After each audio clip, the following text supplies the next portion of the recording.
Yeah. Namaste, I'm Jayapalashri from Samskara Healing. I welcome you for this episode 2, Mother and Son Duo, we're talking.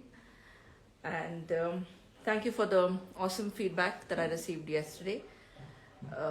It's interesting to know that many of you found this conversation interesting, and some of the questions that's come up, which we both would discuss about it and put in more details as and when needed.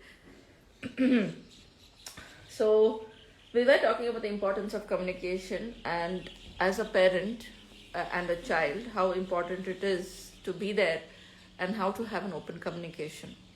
So let us go further with this conversation, talking on how to do things and what is it that needs to be done. So continue. Now I'll leave it to you. Okay, so where were we yesterday?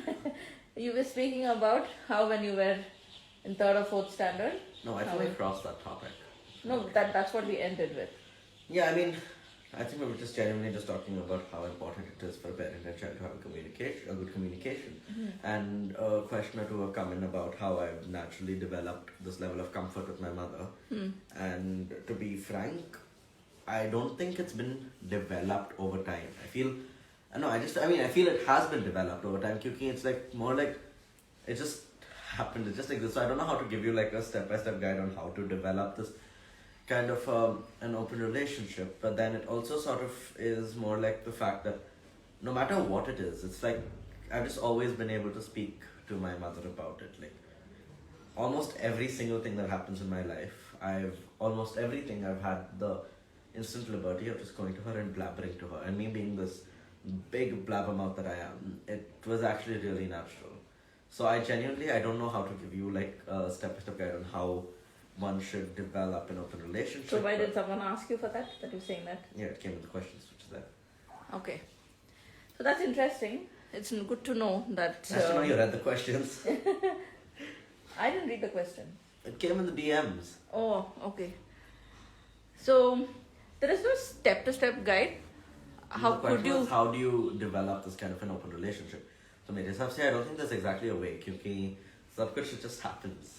So there's no way that you would develop a relationship. It's about just being there for each other and just being ready to accept. I feel that, both of my boys, each have been different and each have had their own ways of expressing and communicating. With both, it's an open communication, and they can come to me and reach out to me and have whatever needs to be done. But still, I feel that it varies from a child to child. Sometimes I wonder if I'm doing the right thing, keeping this kind of an open communication and me being so chilled out. But I hear often from his friends that I'm a pretty chilled out mom.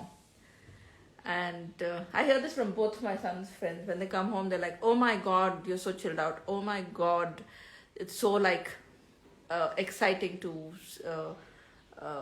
see the way you're so relaxed about everything and you speak about everything to your children, and it's really amazing to see how you do things.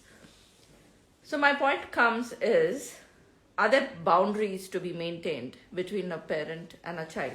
What do you say? I don't think so. No boundaries? What boundaries do you want to maintain? But the boundaries you form are sort of the boundaries you form on your relationship. Maybe like until the child is 8 or 9, you can keep your boundaries. You can say stuff like, there should be a difference between like talking to your parents and your friends. Like, uske baad there shouldn't be a line. Like, after a point, your parents sort of has to become your friend. Or your parents... So how important is it for you, Jay, that as a teenager you want your parent to be a friend to you? Because if not, then you're not going to know what's happening in my life. So for me, I think it's going to be less important for the child and more important for the parent. Because the parent would want to be clued in on what's happening in the child's life. So for the parent to know what's happening in the child's life, you want to be a friend. I hope you're telling me everything that's happening in your life. Almost everything. Everything. Almost?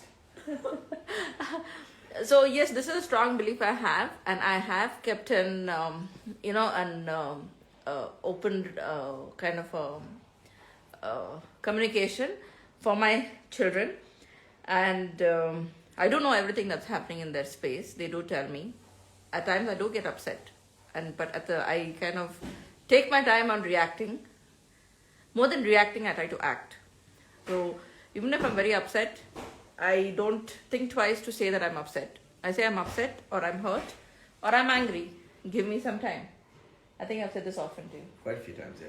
And I I think asked more for often than not, it's just, again, the same relationship that friends have. There are times where you might be upset and all you need is space, and there's nothing wrong with space.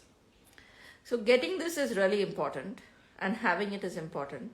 But I strongly believe that more than being a parent after your child is crossing the teenage belt and moving to becoming an adult, you have to step into a space of respecting them, allowing them to build their own identity, and giving them the space to explore and understand what is right and how it needs to be done.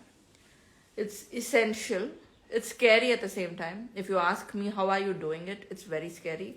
But I do know a lot of other parents also who do it. But then there are parents who are really very scared and they don't want to get into that space and do anything. But I see that when I've given them the space, I have allowed both my children to pick and choose and do what they need to do. I've also given them space to, in case if they're upset, I allow them to be upset. I tell them it's okay to be upset. It's okay to be It's a angry. natural feeling. It's an emotion. Yes. So I've encouraged them to But to express be it. precise, being upset, being disappointed, being angry is all normal. Those are normal they're normal human feelings, they're normal human emotions. But being disrespectful is not acceptable. So you can be as upset as you want, you can be as angry as you want, but there's a line which has to be drawn. Your anger cannot result in being disrespectful to the other person. So even if it's a child and a parent should allow the child to feel disappointed. The child can be upset with the parent, but then again, disrespect can't come in. Either way, and even the parent can't disrespect the child and the child can't disrespect the parent. Because those are just like, you respect someone as a human being. Age aside, hierarchy aside, it's just you respect someone as a human being. You show them a certain level of respect, and often people who are angry might react in certain ways, say certain words, which are disrespectful, and that's when you draw the line. You're allowed to be upset, you're allowed to be angry, but you're not allowed to be disrespectful to anyone. So I just want to kind of understand from you that so many times when you've been upset, I've at times been stern with you. At times